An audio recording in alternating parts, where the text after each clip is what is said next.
Béni TV, Congo Béni TV. Attends, on a photo cimetière.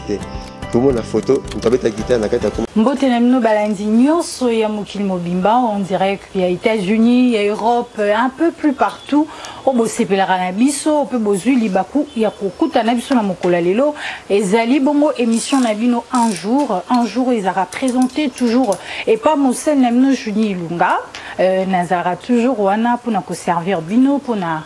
ko divertir et ko apporter bino ba information. Tolalité toujours na souci à ko informer bino to kiti pour te laisser pe mibali ebele balobi car ndenge balobaka il n'est pas bon que l'homme soit seul to sepela ki pe lelo to kite pa ya basi bandeko batali lelo to memeli bino mwasi vraiment ya makasi mwasi o ya zeli mwasi kati na basi o akomema lokumu ya mboka na biso na kombo ya maman Mundele Bikela Mimi azali nani tokoyeba yango bozala vraiment branché scotché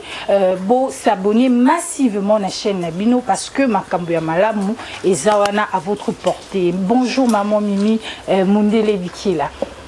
Bonjour, c'est maman Bikela Mundele Mimi. Donc c'est Bikela. OK. Boni. Nala mukimeza. Na mukuse tolingi toyeba maman Mimi azali nani. OK, merci beaucoup. Ndenge tolobi toloba na mukuse maman Mimi azali bongo na pété à major ndenge bobengaka commissaire supérieur adjoint na ndenge na biso ya police azali commandant ya unité moko ezali spécialisée pour s'occuper na makambo tali protection ya bana pe lutte contre les violences sexuelles et basée sur le genre. Nakati ya Ngumba ville de Kinshasa. Nakati ya Ngumba ville de Kinshasa. Tout le bela un peu unité yozo kamba, où ezali unité de protection des enfants et na lutte contre prévention de violences sexuelles et où tu appliques kanisiwana. OK. Li kanisi ba o batali mibeko ya kosala unité oyo eutaki kouta na ba qualification oyo ezalaki na mikolo ni kaka na mboka la biso oyo babengaki yango capitale ya viol. Donc après avoir subir ba viol, ba violence na niveau ya mboka la biso na ba STP partout. Alors mboka la biso etamaki na biso ya bien étant donné que ezali mboka oyo parmi ba mboka oyo signa ba traité ebélé et signa ba convention ebélé. Alors etamaki que loko les autres un peu na négligence na côté wana nde ba kobenga biso RDC capitale ya viol. Alors bakonzi babalala ki bongite pona likambo wana batalaki ndenge nesengeli balongola mboka la biso na qualification wana na niveau mondial le comme étant capitale ya viol. Pour créer ba unité ou babengaka ba unité spécialisée entre autres unité na biso oyo ezali ya kotelemela oyo nyonso to ezali comportement violent. Donc oyo nyonso to ezali kotambola vraiment libanda ya non respect ya droit de l'homme. Spécialement pour les enfants. Pourquoi c'est centré plus na bana? Non, ils ont spécialement pour les enfants, mais c'est beaucoup plus spécial pour toute personne vulnérable. Ils ont enfants, ils ont moisi, mobile, mais eux, ils ont une position de vulnérabilité. OK. Ça fait combien de temps besoin exister? Dans d'autres provinces telles que la Est, parce qu'il y a des bandits à Kinshasa directement, déjà à l'époque, on a Est. Sans décret loi il n'était pas qui coexistait ou babanda qui déjà comme côté les mela kouta la kolandisa na bamboka mususu ndenge zalaki. Alors na niveau ya est babanda qui déjà ko telemela makambo wana kino mokano yaki ko officiellement avec ba loi na 2013 des décrets ko ko signé et officialisé ba unité spécialisée. Donc ça veut dire na ces temps tozoloba c'est pratiquement 6 ans que l'unité OESO existait et que je suis commandant à la tête. Voilà, et que vous êtes commandant à la tête. Pourquoi ville à Kinshasa? Pour viol les a plus centrés dans l'Est et en Mboka. Pourquoi côté vraiment à Kinshasa? Les capitales viol et les amis na confusion na katia mito bato. Parce que tant que bayoka kaka viol, bazomona kaka viol ou ekaka na niveau ya guerre, batu mingi batia makanisi ke batu ba viola ka baza ba soda, batu ba viola ka ezali na niveau kaka ya ba est, te tikanga na yebisa bino pourquoi unité oyo esengeli peza na Kinshasa parce que makambo ebele ezali koleka kolandisama na mibeko oyo epekisami kati na vie ya bato oyo etali violence oyo etali viol pe oyo etali ba autre maltraitance na vie ya mwana pe mikolo. Alors makambo wana ezosalema partout na kati ya République démocratique du Congo ezali kosalema kaka na ba STT kaka na intérieur te mais kati ya ville ya Kinshasa peza kosalema mingi et ce qui est grave bato bazaka na ignorance bakanisa makambo wana esalema kaka epa bato mosusu makambo wana ezosalema ntina kati ya mabota okoyoka papa asali yango na mwana ye aboti okoyoka noko asali yango na mwana ya ndeko na ye okoyoka yaya asali yango na leki na ye okoyoka donc mingi il faut kota na bozindo na mpo ya koyeba que c'est important que ba unité oyo ezala partout dans la République démocratique du Congo. C'est important yango toyeba tango tokoloba violation c'est quoi ezakaka rapport na sexualité to violation za na ba forme ebele. Bon, ezali eloko to bengi violence. Violence d'abord na kombona ya violence ezali lolenge ya kolakisa ndenge nini mutu akoki kosala likambo moko na nzoto ya moninga na ye moto sans que moninga moto wana apesa nzela na ye. Donc eza lokola nga na vandi yo ye otelemi singa ovandi singa otindiki nga osali ezali na volonté na nga te wana déjà to benga yango violence. Mais violence on toye ko kabola ngo na bandenge ebele. Ndewe komona tokoti na violence sexuelle, omoni toza na violence physique, oza na violence psychologique, omona ka mutu mususu azopesa yo pasi sans que asimba yo, sans que asala nini mais azo tout ce qui sa yo motema na façon na ya ko traiter yo, na ba langage na azo tenir envers yo, na ba agissement na to pe na maloba nyonso ya mabe o yazo bimisa kati na tina no pas zo kiso motema to mona kango mingi na ba vie ya couple, moninga moko azo mi sentir trop violenté peut-être psychologiquement pour la nini comportement ya mobile a toujours traité moi si na malamu te ko finga moi si na ndenge moko pe au moment la pe na kati ya couple moi si moko soka bandi ko traiter mobile na ye donc makam nyoso tu ya mabe azo mona ngwe pa mobile na ye. Alors ezali parmi ba violence to ko tanga mais surtout lobi na physique to zo mona ngwe la ndenge nyoso tout parce que na ba infraction à droite commun soki batu ba bendani na nzoto bazotala ngo beaucoup plus lokola cause blessure bazo benga mais ceux qui ont un droit de l'homme, to bengango ba violence physique ou ils salema entre deux personnes. Alors violence on les mingi kaka mokonda sepelite mususunde na bokasi na yena na ba pouvoir azanango azako exercer ngo likolo ya moninga. Mais kokene nango na profondeur pour na koyeba siko na ndenge ni to bengango violence sexuelle ezali moko ya ba action to pe ya ba infraction ou ezali ko salema na kati ya ba auto bengi violence. Mais na kati ya violence sexuelle et continue na profondeur pour que comme ma biso tina ba violence conjugale ou ezali na kati ya couple ou ozomona makambo na couple ezotambola na ndenge ya masolote nyonso ezosalema na violence okomona mutu mususu likolo ya nzoto ya moninga asali abendani na ye donc azali kolekana o to bengi viol pe na violence ezosangana na kati. Alors na kati yango lokwa to tangi viol pe bandi kokita na bandenge ebele na mboko na biso na mibeko na biso tango babengi viol ezali kaka ndenge bato bazelaka te koyoka viol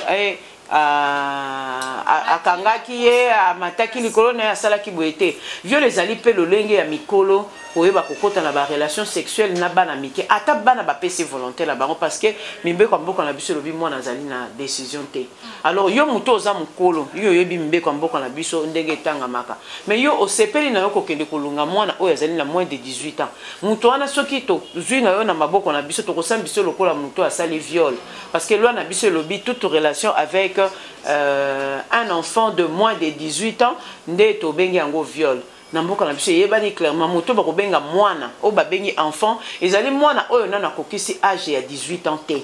Tango ozali na se ya 18 ans esengeli mutu nyonso toyeba kozala musika na yo. Autrement que tokolo baza na quarantaine na mwana parce que tango yo pusani pembe na mwana omi exposé na kati ya likamba okolo bakena yebaki te andimaki yenda landaki nga mais biso tokotala na te tokotala ke mibeko elobi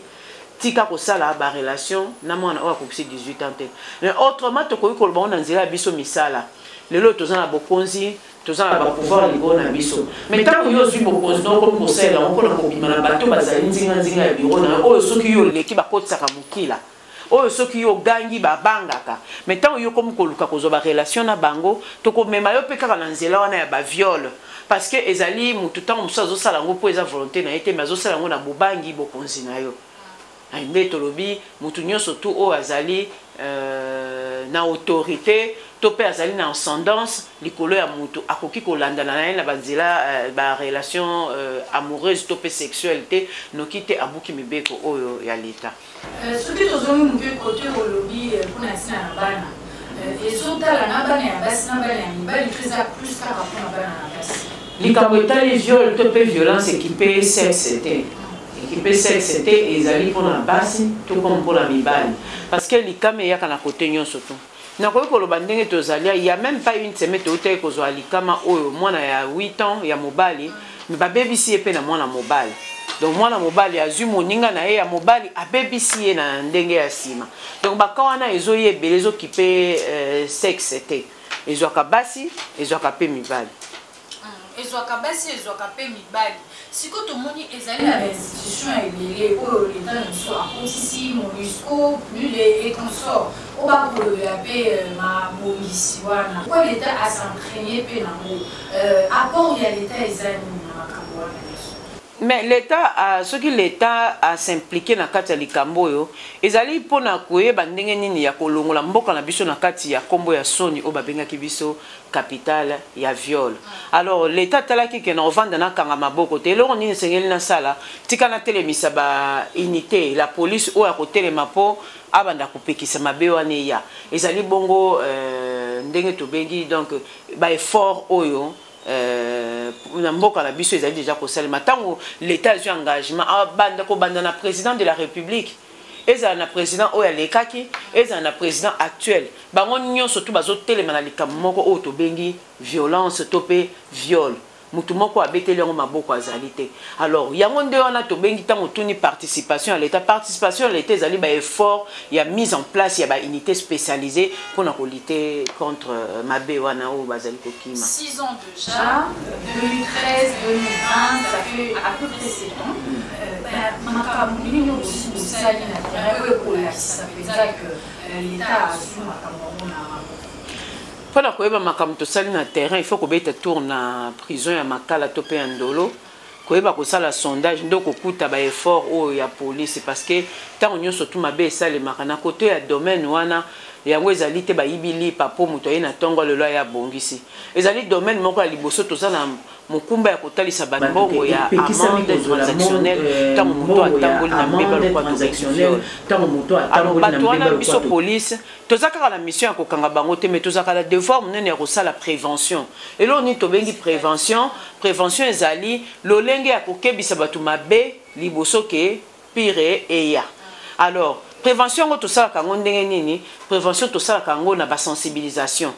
tango tokomi kotelema liboso bato ata lelo lokwa ndenge nazoloba liboso ya caméra na bino ezali kofaire partie ya prévention parce que tango oyobeteli bato lisolo ya mabe na baconséquence yango ede ezali okebisi bamosusu nano basalaki te mpona koyeba kokwea na mabe te yango nde tobengaka prévention alors na kati ya prévention tosalaka basensibilisation oyo tobengaka porte à porte sabi tozotambola esika na esika tozokende kotika message tobengisaka mpe bato na baendroit moko quelconque bacarrefour banini oyo tozali kopesa message ya lutte contre violence sexuelle to pe lutte contre la violence surtout à l'égard ya moto alors tout ça la sensibilisation na bandenge ebele tout ça la journée porte ouverte o moto nyonso to esengeli akota pa ya kotuna mituna o nyonso to esengeli ayeba na nzela ya viol alors wana nyonso ezali lolenge ya biso kosala o tobengi prévention mais tosukisaka na prévention te tokotaka na répression ntango nini tokotaka na répression ntango oyo bato oyo tobetisaki matoi oyo tobendaki matoi oyo tobelelaki na télévision mpe tolobelaki bango bamessage bazangi kotosa yango bazangi kosalela yango en ce moment là nde biso police tokokota na deuxième phase ya koyeba kosala répression donc koyeba ndenge nini ya koluka kotia maboko na bato oyo bazali kotosa mibeko te ça veut dire ndenge bato ya kala babaki fimbo eza kaka na mokongo ya zoba fimbo eza kaka na mokongo ya zoba tozali na période ya urgence sanitaire siko ndenge uti kotangela biso mwa makambo bosalaka mpona kosangisa bato mpona kolamusa bato bokosala yango ndenge na période ya covid-19 Bon, je crois que na période de la Covid-19, les aliments ont pandémie ont frappé le monde entier. Tant que frappé le monde entier, donc il frappé na biso na carte. Mais les aliments ya makambo ont matisa surtout ya violence na niveau ya likolo. Bon, to yebite ceux qui to koyeba ko balanisa ndenge ni côté pandémie côté violence. Mais biso na niveau na biso totiki kokanga maboko te potolo bake lelo pandémie bimi violence et lalité nyonso tezo tambola longo donc tant tozo continuer na prévention mo wana prévention ezui continuer na prévention mo wana prévention ezui biso na côté nyonso ezui biso na côté ya pandémie ou ya Covid-19 ezui pe biso na continuité ya ba action habituelle donc ça veut dire ndenge to telemela kana batu na kopekisa batu violence tozali ko mélanger yango maintenant parce que biso zali service ya sécurité et ya ko faire exécuter o ezali bongo biso ya mokoza mboka pesa maki na tango actuel balobi pour la pandémie il faut que bandenge ni ya ko stopper ango il faut éviter propagation nango mais ndenge ni to ko éviter propagation ba pesa ki ba limite balobi port ya masque ezali obligatoire.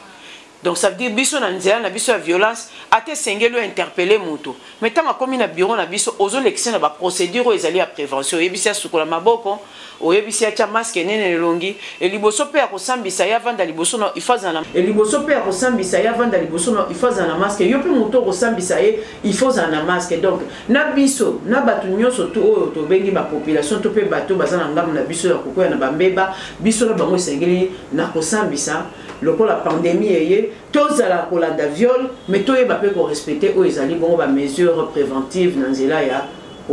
kimisa propagation ya pandémie to bengi Covid-19 siko lokola to ko sa support apporte po ba pe kisi biso ko sangana te ba pe kisi biso ko kutana ebele unité ya prévention oyo bozali ko appartenir na ngo ko kamba et so sala ndenge nini pona ko la musaba pona ko rappeler batu o ezali que ndenge to sangani boya ko bata ma ya ko kangama to ba ko respecter toujours ba norme pona to violer muninga te pona to memela muninga pasi na tina ya ba limite ndenge ba tchaki par rapport à ba nombre ba osangana ebele te biso pe to vanda ki te to kangi pe misu te to fungoli pe ba ndenge mususu ba maele musu akoyeba ko zo solution ba ndenge yango eza ndenge nini je crois ce qui possibilité ko za na ko talisa bino na ba image combien to comme ko sala ba séminaire ezalaka to pe ba sensibilisation to sangisaka ba 100 personnes 200 personnes mais actuellement to changer méthode to réduire ba heure ya ko pesa mateya mais to zui to diviser nombre de 100 par exemple le quoi baba qui batuna 4 ne sika baleka 20 te to koyo ko zwa 18 personnes ou 15 personnes to tchebango na respect ya distance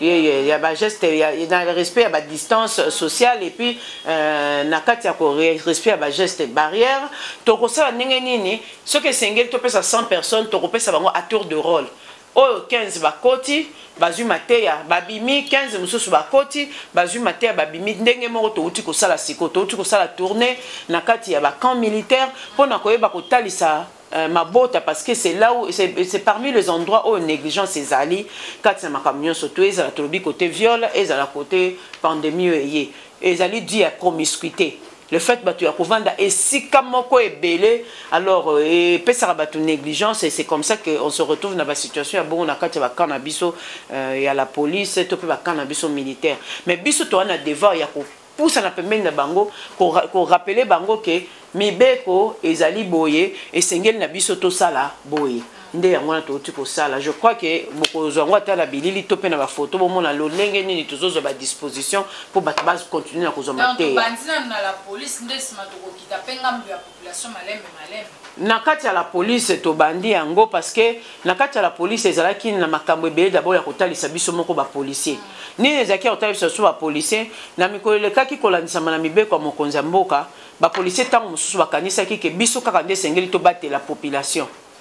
bayebaki te ke biso na kobatela population biso moko pe tozali na besoin ya komibatela alors yango esengelaki na biso kokena kopesa mateya na ba policier bayeba ke na période oyo tozali ya ba prévention to pe ya koluka ba solution ya kokimisa propagation ya Covid-19 ndenge nini lolenge na biso ya kosalela mosala na terrain esengeli ezala na kobanda na koboya violence kati na misala na biso parce que tomonaki tomoni ngo pe na babilili tant mususu policier ko interpeller mutu ana boyi na ye na besoin la tam parce que était na zo budget policier pe na ndenge na ye ke asaleli yango pe na violence. Or tant to boy violence to boy yango violence na e pas na biso na e pas ya ba civil. Alors biso ba policier to za na lolenge sekeli to interpeller mutu surtout na période et surtout encore na période de malade. Mutu nyo interpeller yebi position na ye ya santé te yo ko kendo kangami na ye na nzoto bandi ko benda na ye entre temps lati masque te maboko na yo eza désinfecté te ya mutu wana pe yebi te mutu ngwa pa lati masque te. C'est pourquoi to banda ki tourner na bakana biso poto la musa maele ya ba policier ba yeba ke liboso ko kitana terrain et sengela tia masque azala na alcool no hydroalcool na ina poche ayebaka ko sukola maboko après avoir ko interpeller mutu to pe ko simba mutu ayebaka pe tango azo interpeller ko zala na respect à ba distance nde musala to zaki na ona katia bakan. Donc c'était beaucoup plus pour na ko lakisa policier que na période yo tozali ko ma pandémie tozo protéger contre pandémie mais monde entier peut sauter la biso na oyo to bengi violence. Donc na côté à ba respect ya droit de l'homme. Merci beaucoup maman Mimi. Tokiti mo muke na oyo etali makambo ya bana. Elo tomoni évolution makasi na technologie na portable na biso na nzela ya internet toza observer o ezali ba abus sexuel o ezali vraiment pour influencer bana na ndenge ya mabe notamment ba film pornographique ba relations sexuelles ya ba mikolo ba kozwa bana na nzela ya singa ba mesure nini unité ya prévention ezwi na nzela wana. Bon, Nanzela wana, je pense que dans le niveau de la police, il y a une unité spécialisée. Il y a aussi une unité autobengi à cybercriminalité. Mais, nabiso côté attend que la protection de l'enfant, tout ben dans la mato il y a babot tout beta cassette. Et puis qui ça m'était coupé ça moi la téléphone, mais mon bot il y a solo et bon gars on a contrôle il y a téléphone il y a bananaï. Mon bot il y a solo parce qu'il y a même dans le niveau il y a Google abimis même programme où ils allaient va lui contrôle parent. Pour toute activité, moi, on sait dans le téléphone. Moi, je pense que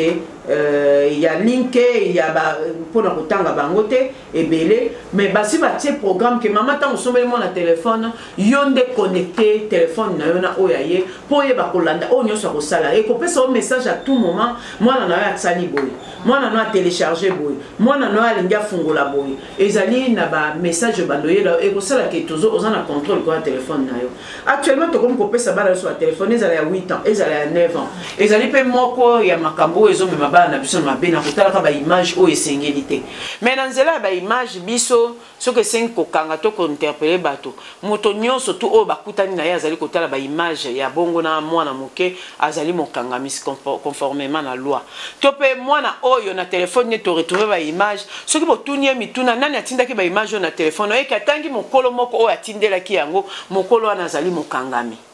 Donc c'est pourquoi il s'engage na biso ba boti to za prudent to pesi bana ba téléphone mais to yeba kota la yango et loko nini mwana zotala na kati ya téléphone et loko nini asolola kana téléphone asolola kana banani na téléphone na ye et ezali mingi bana bazobe ba partir négligence ba parents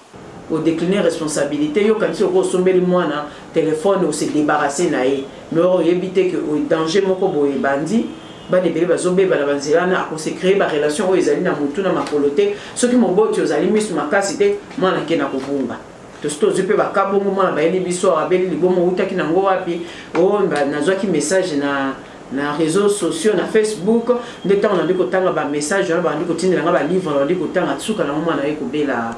liboma. Donc bilo connaît sengeli na biso aboti to za vraiment na misu makasi to za très éveillé to ba ko veiller na contrôle ya utilisation ya ba réseaux sociaux to pe ba téléphone na ba na biso. Pour la moto azali victime de la relation violence sexuelle, prise en charge n'a eu besoin quand même. Bon, ce qui te lobby n'a pas ça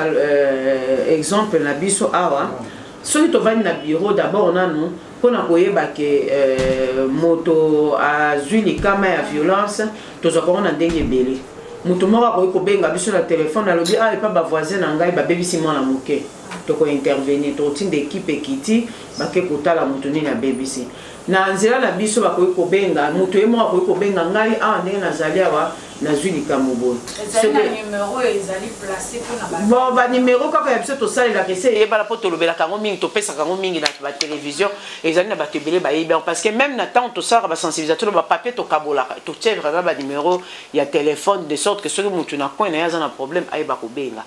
Mais tozali pe na lolenge mususu ya koyamba makambo ezali esika likambo esalemi moboti moko to payer moko responsable parce que viol les akara pona banate eza pona mikolo la personne ou la victime akoyope ko mikumba yena et pas na biso na police lo lenge ni musale sale maka soka comme pas na biso na la police tokoyamba et police nazo préciser bien oh il y a protection de l'enfant et lutte contre violence sexuelle tozali na réception na kati ya réception ana ezali bongo nzela o ezali ko orienter ba visiteur na ba plaignant. Alors, ceux qui m'ont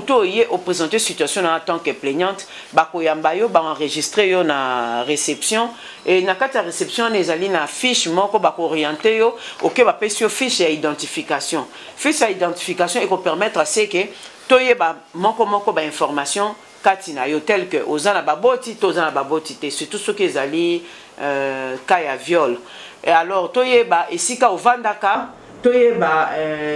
posa na yo ozali na besoin muto assister yo nani pour mingi ezalaka soki mwana se présenter pa na biso toza na service ya assistance sociale soki mwana wana na koksi 18 ans te mwana wana il faut topesa ye assistance sociale a assister soko ayesa maboti na ye mais soki mwana nana mosusu akoksi mo de akoksi âge ya 18 ans te alongwe à partir ya ndako na bango aye na moboti na ye ako assister banda na ebandeli kino na suka. Alors pona naloba bakaya bana oyo to ayena moboti alors tant bako identifier mwana wana na misa moboti na nyonso to ezali na mituna o ezali na papier wana alors tokotala kata bozo identifier mwana na mituna bozo tuna bokoye balikambo aye kofunda esalemi lelo esalemaki lobi to esalemaki avant-hier parce que tozali na délai à 3 jours to bengi 72 heures. Ce qui n'a délai à 72 heures, ça veut dire moi je suis funda likambonaye eux tu salima il y a 2 jours tu ko privilégier eux tu bengi prise en charge. Ça veut dire avant tu ko na procédure ya koyo ka ba papier na ye ko sambisa ye e banda ki ndenge nini tu ko rétablir tu bengi réquisition à médecin. Réquisition médecin e ko tinda mutu wana na hôpital. Na ba hôpital peut ndenge otanga ki ba organisme ezali pe ko sunga biso na nzela ya ba prise en charge na ba na ba centre moko boye o ba yebi ke so to tindi mutu akekuna likamboza ya viol akufuta mbongo moko côté bakoyamba ye ba examiner ye peut directement ba pesiye ba kisi loko la viol seulement qui il y a 2-3 jours ba pesiye ba kisi avant que assisa ko consommer 72 heures na ye ba kisi on est ko tia limite na nyonso zemie kota te ba infection et kota na nzoto te to pe tambola te il faut qu'on ait vraiment mutuya. C'est pourquoi tu le barana battu chaque fois. Tant le cam et salemeli au couvent dans l'anda coûté qui m'a n'imbango soit dans l'hôpital directement, soit tu es dans la police pour faciliter yo zéla ya kokende na hôpital. Alors ce qui n'a mis tout dans le tournier que zalika et salemi il y a 2 jours, il y a 3 jours, c'est salema il y a basanza topembula parce que makambo toujours ba ya viol et l'anda makata c'est l'équimbula zomi.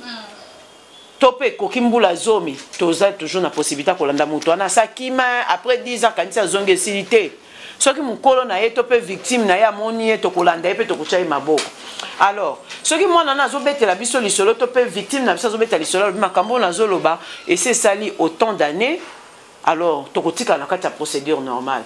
to identifier to fungoli caisse topé to fungoli to sali procès verbal batuni a sali déposition na ye. La deuxième étape, tu continues pour la formalité,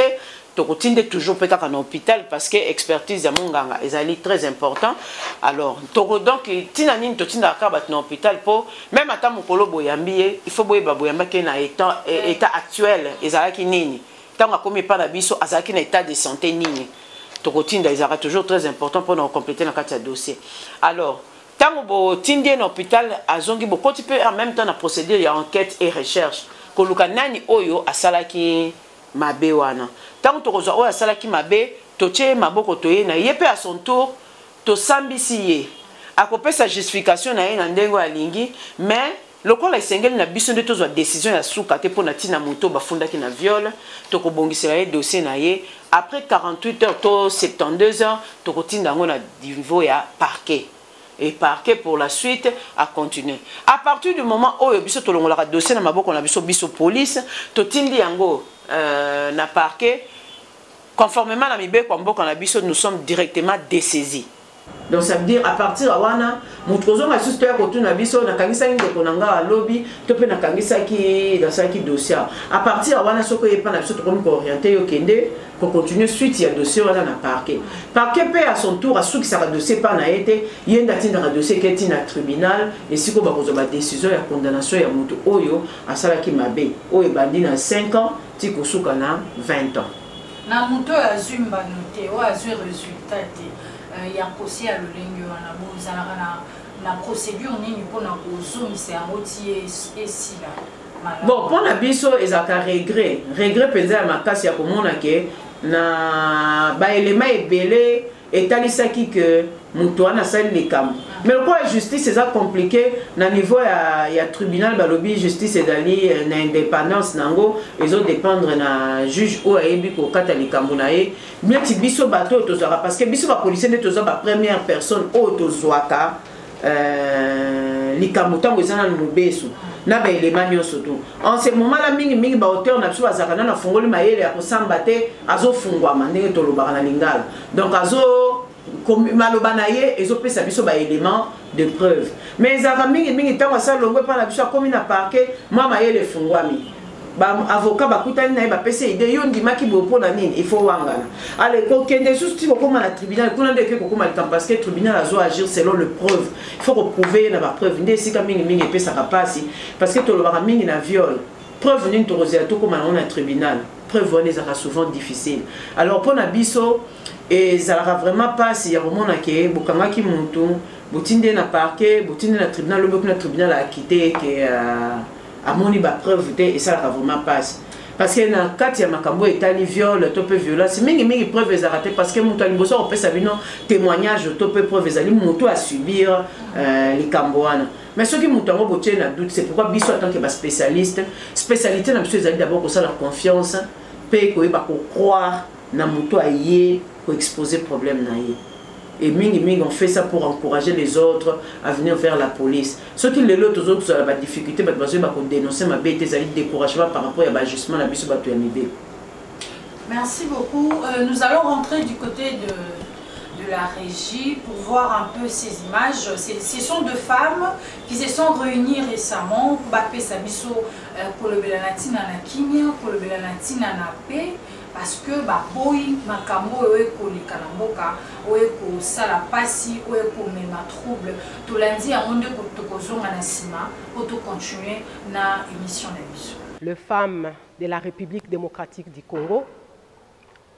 à l'occasion du 60e anniversaire de l'indépendance de notre pays, nous interpellons toutes les autorités de la République, toutes tendances confondues, société civile, confessions religieuses et autres acteurs politiques et sociaux de notre pays, à revenir et à se contenir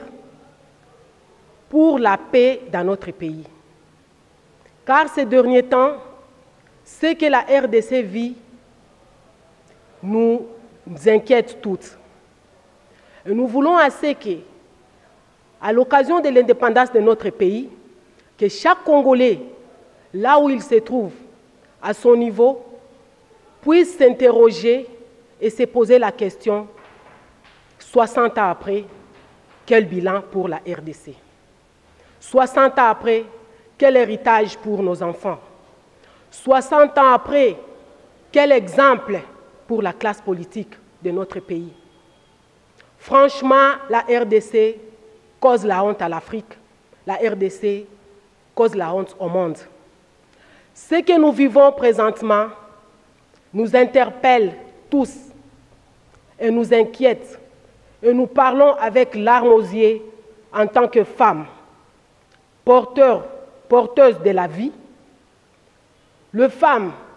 le garant de l'éducation, les femmes qui soutiennent le ménage présentement. Ce que nous vivons n'est pas ce que nous attendions après l'alternance pacifique dans notre pays. À l'heure présente, en République démocratique du Congo, nous devrions parler développement, nous devrions parler émergence et pas la violence, pas la haine, pas les casses, pas la guerre. Nous, les femmes de la RDC, toutes tendances confondues, nous voulons la paix, rien que la paix. Consolidons la paix. Nous voulons la cohésion nationale. Nous voulons l'amour patriotique de ces pays. Aimons réellement le Congo, car c'est le seul patrimoine que nous avons, que Dieu nous a donné. Personne n'a demandé à Dieu le visa d'être né congolais. Personne n'a demandé à Dieu la permission qu'il soit congolais. Mais aujourd'hui, c'est comme si être congolais devient une injure. Suite à nos comportements, suite à nos égoïsmes, suite à nos tendances politiques, nous interpellons à tout cœur le président de la République, le garant de la nation, qu'il nous donne la paix, qu'il puisse travailler pour la paix. Et tous les acteurs qui sont autour de lui, nous interpellons son partenaire, le président sortant aussi, qu'ils puissent se mettre ensemble, qu'ils puissent parler, qu'ils puissent dialoguer, car rien n'est impossible. Nous avons encore quelque chose à sauver. Nous avons encore des acquis à conserver. Nous avons encore la RDC à consolider. À l'heure présente, notre pays est attaqué de l'Est à l'Ouest, du Nord au Sud. Mais à ce moment, il y a les discours de haine que nous voyons sur les réseaux sociaux, sur les chaînes de télévision. Il y a des combats, des postes, des combats de positionnement. Nous ne savons plus où nous sommes. Comment allons-nous travailler, nous les femmes, nous qui gérons les ménages, au-delà de cette peine que la maladie de la Covid vient de nous imposer? Voilà encore que la classe politique ne nous rassure pas. C'est pourquoi nous demandons le 30 juin, jour de notre indépendance, 60 ans, c'est trop pour la RDC. Ne nous ramène plus à 1959. Nous voulons la paix et rien que la paix. C'est ainsi que nous demandons, nous les femmes de la RDC, nous voulons la paix. Donnez-nous la paix. Car sans la paix, il n'y a pas de développement. Sans la paix, il n'y a pas l'émergence. Sans la paix, nous ne pouvons rien. Aimons-nous sincèrement nos Congolais et donnons la paix. C'est tout ce que nous pouvons léguer aux générations futures. Mukola lelo tozokende 60 ans ya indépendance ya mboka na biso. Biso ba mama, ba fille, biso ba oyo topesaka bomoi. Lelo yo tolingi toyebisa bandeko na biso ba oyo baza na kati ya pouvoir, ba acteurs sociaux nyonso, ba oyo nyonso ba ayebi ke place boye to boye akoki kosala eloko moko pona kosunga mboka Congo. Lelo yo tozoko interpeller batu nyonso congolais nyonso que tozana besoin ya paix, tozana besoin ya kimia na kati ya Congo na biso. Na kati ya kimia tokotonga mboka. Na kati ya kimia bana bakotanga. Na kati ya kimia tokozala un pays émergent. Tokozala pays oyo batu nyonso bakosepela ba investisseurs bakoya. Mais na kati ya mobulu eloko moko te ekosalema. Tozo senga vraiment ba autorité ba fanda. Lelo yo nzambe asungi na kati ya Congo tosali o babengaka alternance pacifique. Président sortant na président entrant baza na vie. Il faut to sauvegarder ba tête ba baoba mibalo nzambe apesi biso. Makamba ko ya ko sala makelele kotoyo eza malamu te. To sengi vraiment bandeko na biso nyonso place bazali 26 provinces nyonso to zala na bomoko. To fanda na kati ya unité, fraternité, kolingana. Mukongo te, muluba te, mungala te, muswahili te, ba français te. J'espère que l'image de Salim nous plaisir vous comprendre message vraiment ezalaki capital au maman ba pesi biso tozongi na ngambo ya invité na biso ce qui il faut to kelemwa muki na koto ezali actualité to moni mikolo eleki moi ba violence eleki na ngambo ya politique na ngambo ya bwebatu wana ba kokotisa bana ba komema ba violence ndenge utaki koloba psychologique na mitu ya bana par rapport ya kozangisa kimia. Bon, merci beaucoup pour la question. La mingi ezarapé parmi ba soucis nanga to pe ba difficulté. Comment on a que bato mpona kosepelisa bokonzi na bango na nzela ya politique bakomi koutilize bana okosalisa bapolo na yo opesi bana okosala badrapele okaboli bana bana wana ozotinda mpo baza bainconscient ndenge frère na biso Jean Goubala yemba mwana aza kobelela le secours bayibinga bomwana yo ozosalisa mwana makambo esengeli na ye te na age na ye azosala yango parce que aza inconscient mais ntango oya kozwa mayele nde akomi kotala yango na nsima makambo basalisaka nga ezalaka mponga nde nalingaka te yo oza moboti obimi otiki bana ya yo boti na ndako na yo otiki bana na yo na poto otiki bana no partout mais yo yo kozwa bana ya baninga parce que baboti bana na loko te yo kopesa bango 2000 francs yo kopesa bango ozwi bana no kumbisi bango mukumba ya okende kofinga bato ya kofinga ba politique ya kokumbaka ba drapeau ya kolataka ba polo ya kosalaka nini so penzo za moboti ozwi opportunité ko landanga lelo tika bizaleli wana eza bien te parce que bana ya baninga baza pe na droit ba bénéficier na kibomwana na bango batanga classe lokola baninga basakana lokola baninga et puis ba jouir na enfance na bango soki na koloba alors na makambo wana moko pe ya biloko mosusu oyo so totiki na nzela politique oyo ezosala ke bana na biso baza violenté psychologiquement ezali lolenge ya multiplication ya baterrasse et bar multiplication ya baterrasse pe bar yango pe ezali moko ya baviolence oyo ezali na psychologie ya bana lelo oyo de gré ou de force eza na ndako na monto na ndako na bango te azoblige koyeba nzembo aza oblige akobina nzembo aza oblige akosala nezouta ndenge nini na ndako na bango bar eza te me na ndako ya bavoisin bar ezali bar ezokabwana liso na bandako te ndako bar ndako église ndako voisin alors bana wana ntongo midi pokwa bazolala nango bazolamuka nango banzembo badanse bainsanité baobscénité nyonso to baza nango mais biso baboti biso bakolo babar tosala babar na bandako na biso te totikaka bana na biso bisika mosusu toke kosala babar bisika mosusu ese topensaka na avenir ya bana na biso lobi biso kaka na kati ya ville ya Kinshasa tokolaka tomonaka teke bana babundaka na mbeli to na mabanga mais lelo so tozomona yango ezali likoya bisala sa laisser aller eleki et puis tellement babar eleki ebele na miziki bokoki kovanda kaka na ndako bovanda na nsima na bino kuna milangi ezopasuka bokoyoka te mpo merkeli la miziki eleki c'est pourquoi mpona yango vraiment nga nazopesa merci mingi na gouverneur excellence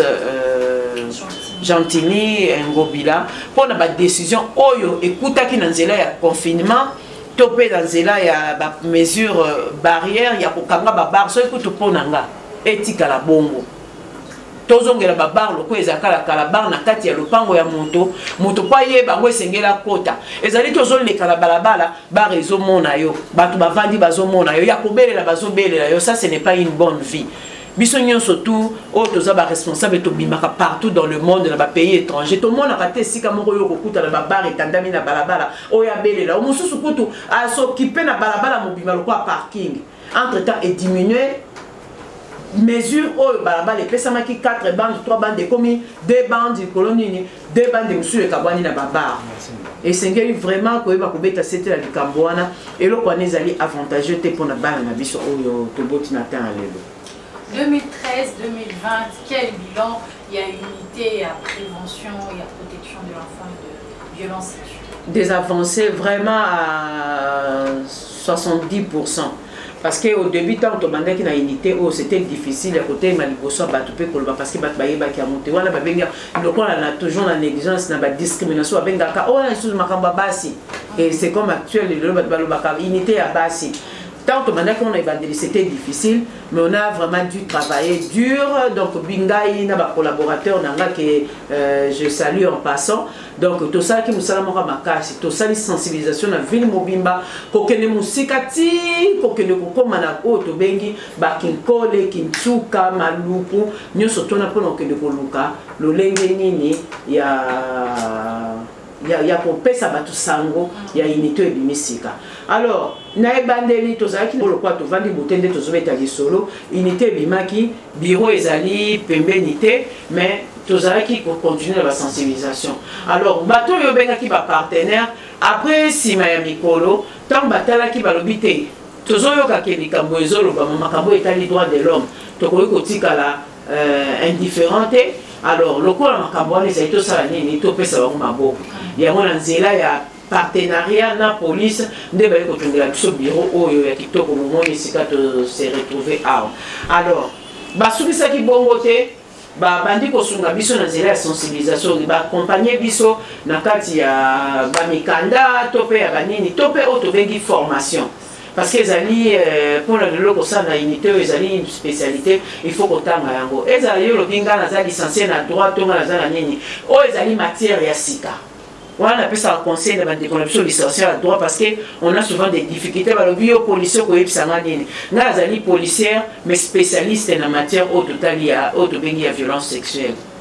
nazali experte na domaine wana inatangi yango ça fait maintenant 6 ans au mbula la mbula chaque mois nazalaka na bamboka kiniki na koloba donc je pars presque partout pendant que de kotala baninga basalaka ndenge nini koto bajisaka ndenge nini koto basalaka ndenge nini ezopesa biso mayele ebele kouta na libanda yango tosengala bandeko na biso licencié oyo des fois bazalaka na esprit ya kocritiquer to mpe ya kozela kaka koloba ke la police asali la police akosala nene te la police oyo azosala actuelle eza la police une police spécialisée donc c'est un peu ça 60 ans de l'indépendance pour moi ya lobi eza lisusu ya lelo te un message tant que femme bon mpona 60 ans message oyo tokopesa ezali toloba eteni ya makambo oyo tokuti po 60 eza ya biso te tokutaki yango deja ebandaki me na kotala kaka na miso vie ya lobi oyo biso tokolaki na vie ya lelo mwa regret ezali parce que na vie wana biso tokolaki neti exemple nakoki kopesa ka na nganga nakoli na camp militaire nabotami papa na nga azalaki militaire azalaki colonel tobotami na camp oyo tomonaka te bana babundaka kulula na kati ya camp militaire mais tokomi na temps actuel bana bazobunda kuluna ntina kati ya camp militaire ezopesa mpasi mingi tokolaki na temps oyo te bar ezalaki ebele ndenge na lobi boye na bapériode avant ou pendant l'indépendance en question mais tokomi na temps actuel mwa négligence ekoti makasi moto nyonso akolalala moki na ntongo lobi asali bar sans tenir compte ya barespect ya droit de l'homme sans tenir compte ya balimite alors 60 ans indépendance puisque tout ce monde m'a bien déngezali pour la nini te rappeler conscience à moto na moto ata la côté ni les aussi mbaté pour eba kokongisa pour to jouir pe na indépendance ya biso tozali ki na indépendance tozo continuer car le kola tozali indépendance tozo continuer car le kola tozali dépendant alors na ba effort na biso moko na ba volonté na biso nde kosala ke moto na ko na ya bongisa na ba policier biso ba policier pona milobela biso moko to bongisa na lolenge na biso ya kosalela misala parce que tozali sous na époque ya violence te oyo tobengaka yango na ntango banoko oyo bazolanda moto na fimbo po asala likambo tozali sous na temps na te mais topekisi pe te koyeba koremettre bato na ordre mais d'une manière un peu respectueuse donc na respect ya badroit de l'homme et ozala mpona intérêt ya mboka na biso ozala mabongisi mosusu bobongisi pour la continuité à programme où il faut trouver la nzela ya unité au Mabongisi ezali ebele tel que ce jeudi on a une rencontre mais la rencontre actuelle est comme kosalema par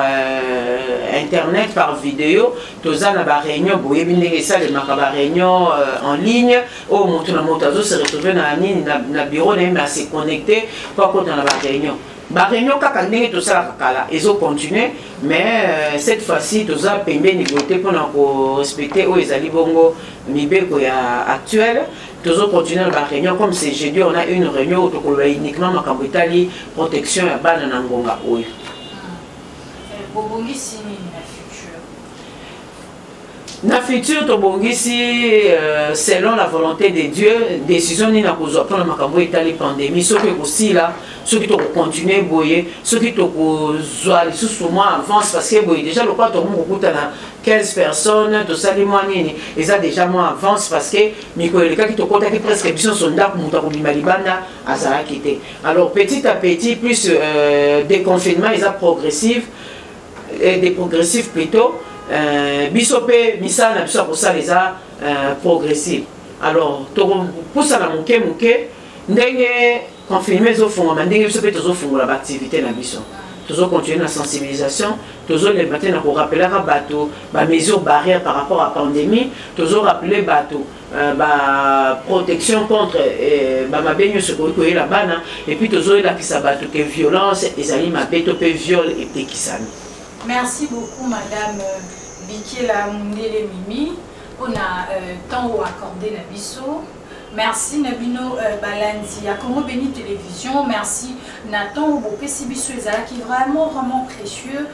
Tout ça on a pour Nabino pour nous ça nous pour nous saluer Nabino. Toujours avec le même plaisir à pousser la bino. N'apprécie bon merci l'équipe technique et l'équipe de compagnie qui chapeauté Neska l'homme fort. N'apprécie également merci na Anjo Indika. Merci beaucoup na Shekina Kalambay. Pe na bino nyonso bo pe sa kabiso confiance obo sepela kanabiso pe obo sepela kanabiso te. To pe sibino merci. To kutani mbalasima. Au revoir.